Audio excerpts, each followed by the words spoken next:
Good morning guys. जब आज video edit करने बैठी ना, तब मैंने नोटिस किया कि मेरी काफ़ी सारी फाइल्स जो हैं वो करप्ट हो गई हैं।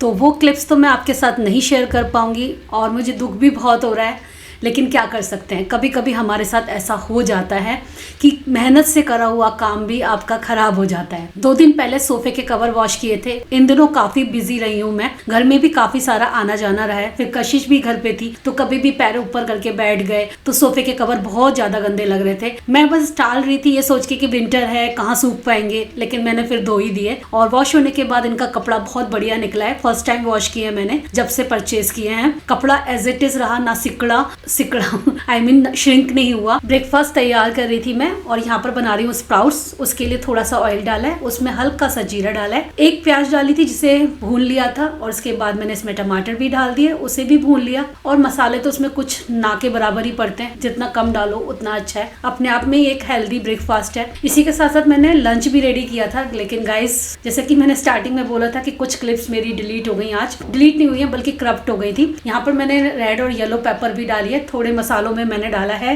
नमक और चाट मसाला, बस यही 2 इंग्रेडिएंट डाले थे। उसके अलावा मैंने इसमें लेमन जूस डाला। उसके बाद थोड़ी देर भून लिया। यहाँ पर ब्रेकफास्ट चुटकियों में तैयार है। और थोड़ी सी दाल बच गई थी, वो मैंने कंटेनर में भर के फ्रिज में रख दी।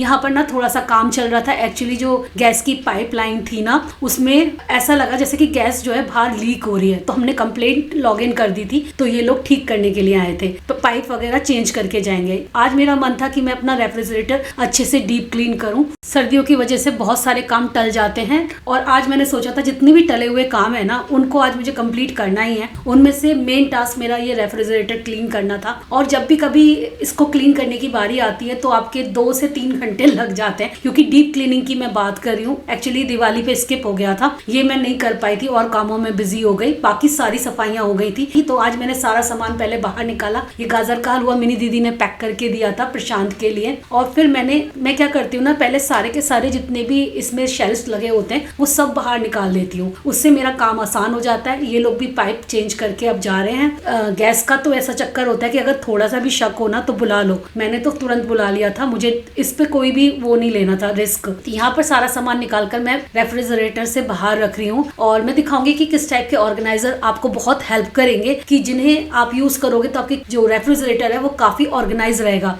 आपको चीजें टाइम पर मिल जाएंगी। सर्दियों में खुद को मोटिवेट रखना है काम करने के लिए, तो सबसे पहले तो भाई खुद को पैक कर लो। अच्छे से स्वेटर पहन लो, इनर पहन लो, वार्म लेगिंग पहन लो, या फिर कोई पजामा पहन लो, साथ में पहन लो सॉक्स। जब तक आप ये सब नहीं पहनोगे आप घर के काम नहीं कर पाओगे। हमेशा ठंड लगती रहेगी और रजाई ही ढूंढते रह जाओगे। तो यहाँ पर पूरे शेल्फ मैंने निकाल लिए हैं। अब इसे साफ करना आसान हो जाएगा। फ्रिज साफ करने के लिए मैंने गर्म पानी लिया था, हल्का गुनगुना पानी, उसमें थोड़ा सा विनेगर मिलाया था, हल्का सा लेमन मिलाया था और बस उसमें मैंने अपने टॉवल को डिप किया और निचोड़ लिया। और इसी से मैं पूरा फ्रिज क्लीन करने वाली हूँ। जहाँ पर मुझे थोड़े ज्यादा जिद्दी स्पॉट्स दिखाई देंगे वहां पर मैं थोड़ा सा कोलिन भी डाल लूंगी। तो इस तरीके से पूरा रेफ्रिजरेटर बहुत आराम से क्लीन हो जाएगा। हाँ, क्योंकि हमें रेफ्रिजरेटर क्लीन ही नहीं करना होता, अगेन ऑर्गेनाइज भी करना होता है ढंग से, तो उसमें तो समय जाता है। खासतौर से जो फ्रूट बास्केट्स होती हैं और वेजिटेबल बास्केट्स, उनके नीचे आपको बहुत कूड़ा मिलने वाला है। इवन बास्केट्स भी बहुत ज्यादा गंदी हो जाती हैं, तो उन सबको साफ करने में थोड़ा समय जाता है। यहाँ पर सारे के सारे शेल्फ निकालकर मैं ले आई थी किचन में। किचन का सिंक मैंने पूरा क्लीन कर लिया था ऑलरेडी और अब मैं एक एक करके सारे के सारे ये साफ करूंगी। इसके लिए मैंने लिक्विड ही लिया है, जो हमारा डिश वॉशिंग लिक्विड होता है, उसी से साफ किया अच्छे से। और उसके बाद धोकर मैंने कहते हैं ट्रे में रख दिए। और ये वाली ट्रे के लिए भी लोग पूछते रहते हैं, जिसमें मेरा बर्तन स्टैंड है उसके नीचे जो ट्रे लग रही है वो मैंने कहाँ से परचेज की थी। एक्चुअली ये स्टैंड अलग से लिया गया है और ट्रे अलग से। तो ये ट्रे आपको अमेजोन पर मिल जाएगी, काफी सारे कलर्स में अवेलेबल है, जिसमें आप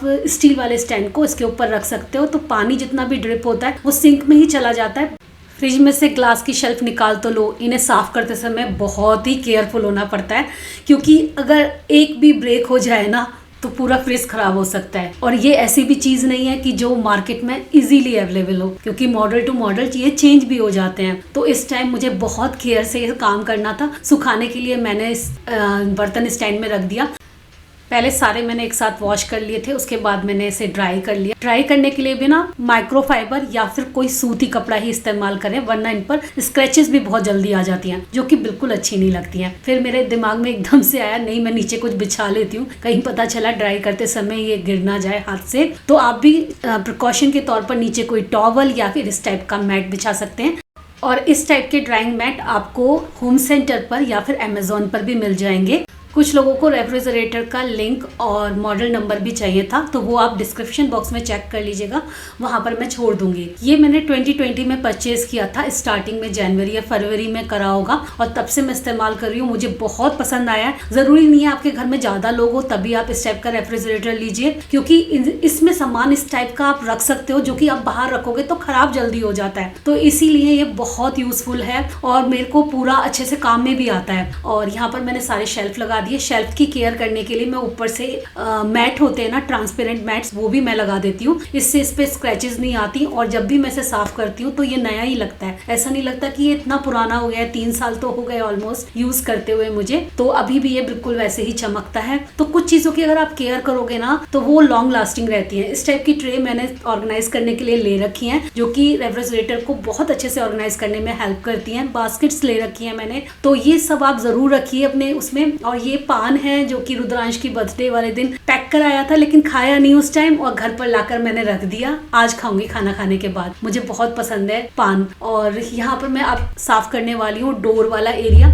और इस वाले रेफ्रिजरेटर में ना एक अच्छी बात यह है कि डोर में भी आपको बहुत सारा स्पेस मिल जाता है, जिसमें आप बहुत सारी चीजें रख सकते हो। सॉसेज हैं, एग है, और आपका चटनी है, बटर है, चीज है। ये सारी चीजें रखने के लिए आपको इतना प्लेस मिल रहा है ना कि आपको कभी प्लेस की कमी नहीं लगेगी इस रेफ्रिजरेटर में। और खूब सारे गेस्ट भी अगर घर में आ जाते हैं, जो कि मेरे घर आना जाना सबका लगा रहता है, तो तब मुझे ये कमी महसूस नहीं होती। चीजें पीछे छिपती नहीं है, सामने से दिखती रहती हैं, तो मैं रेगुलर में इस्तेमाल करती रहती हूँ। यहाँ पर भी मैंने डोर में बास्केट्स रख रखी हैं, और ये बास्केट्स के भी लिंक मैं छोड़ दूंगी, आप चेक कर लेना। ये बहुत हेल्प करती हैं। एक साइड की सफाई तो पूरी हो चुकी है, अब साफ करेंगे फ्रीजर वाला एरिया, क्योंकि ये वाली जो साइड है ना आप जो देख रहे हैं, जिसे मैंने अभी साफ किया था, ये फ्रिज वाला एरिया है। दूसरा है फ्रीजर वाला, जिसमें सारा जैसे आइस है, आइसक्रीम्स हैं, या फिर मैं कुछ ऐसी चीजें रख देती हूँ जो कि फ्रोजन होती हैं, जैसे फ्रोजन टिक्कियां हैं, कुछ भी जो आप सामान लाते हो फ्रोजन, वो मटर है, ज्यादा दिन तक आपको सेव करनी है, तो वो सारी चीजें मैं इस एरिया में रखती हूँ। और कुछ तो मैं ऐसी चीजें भी रखती हूँ जो कि मैं अभी आपको दिखाऊंगी, जो बाहर रखने से बहुत जल्दी कीड़े लग जाते हैं, जैसे कि काले चने हैं, या फिर ये आप देखिए साबुत धनिया है, इसमें बहुत जल्दी कीड़े लगते हैं। तो इसे भर के इस टाइप के कंटेनर में मैं रख देती हूँ। यहाँ पर सूजी है, तो आपको सूजी जैसे अगर बाहर रखनी है तो आपको हल्का सा रोस्ट करके रखना होता है। इसमें आप ऐसे भी रखोगे ना तो सालों साल चलेगी, कभी खराब नहीं होगी।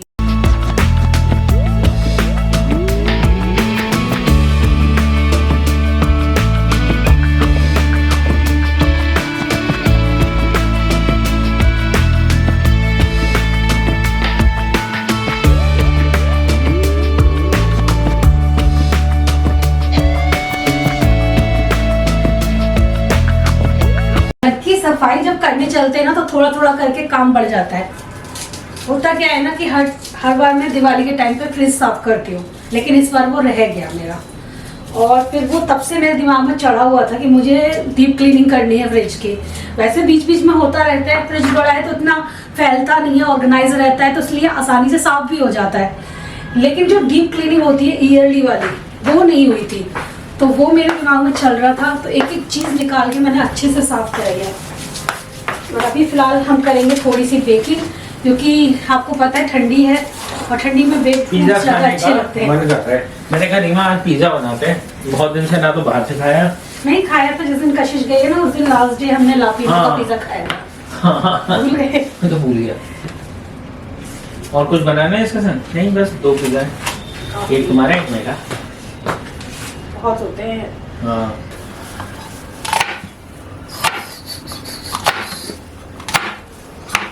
तुम ये वाला भी यूज करके देखो ना। कहाँ गया वो चाकू? ये वाला बहुत अच्छा है। हाँ, ये भी बहुत अच्छा कैरियोट का। अब तो यूज हो गया, अब तो काम हो गया है। बहुत अच्छा नाइफ है ये। हाँ। किसी ने मुझसे पूछा भी था, ये कैरियोट का नाइफ है, कभी मैंने यूज किया होगा। और ये ना आपको अमेजोन पे मिल जाएगा। बहुत अच्छी रेटिंग है इसकी। हाँ। बहुत शार्प है, काफी अच्छा चलता है।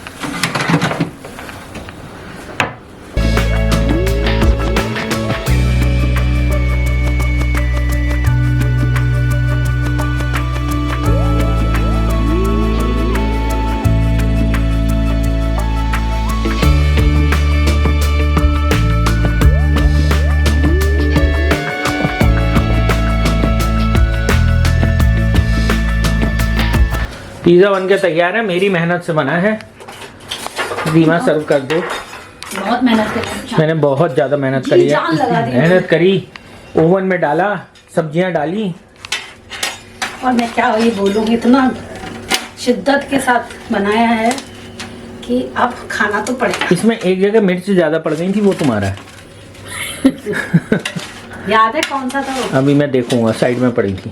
कोई बात। तो गाइस हम लोगों का तो पिज़्ज़ा बन के तैयार है, गरम गरम। आप लोग भी कुछ ना कुछ गरम गरम खाइए भैया, सर्दियाँ चल रही है। तो इस गर्मा गर्म पिज़्ज़ा के साथ गर्मा गर्म व्लॉग को यहीं पे एंड करते हैं। व्लॉग तो आपको आप बताएंगे कि कैसे लगते हैं आपको मेरे व्लॉग्स। वैसे आप सभी को व्लॉग बहुत पसंद आते हैं, उसके लिए तहे दिल से शुक्रिया, बहुत बहुत धन्यवाद। आप लोगों का इतना प्यार मिलता है ना व्लॉग के थ्रू, और जब सामने से भी आप लोग मिलते हो तो बहुत ही प्यार से मिलते हो। कभी लगता ही नहीं कि मैं आपसे कभी दूर हूँ। हाँ, कितने सारे लोग मिलते हैं हमको, मेरे को, बहुत ही रीमा को। प्यार से, बहुत ही उससे वार्म, कहते हैं ना वार्मनेस महसूस होती है। तो चलिए, bye bye and lots of love.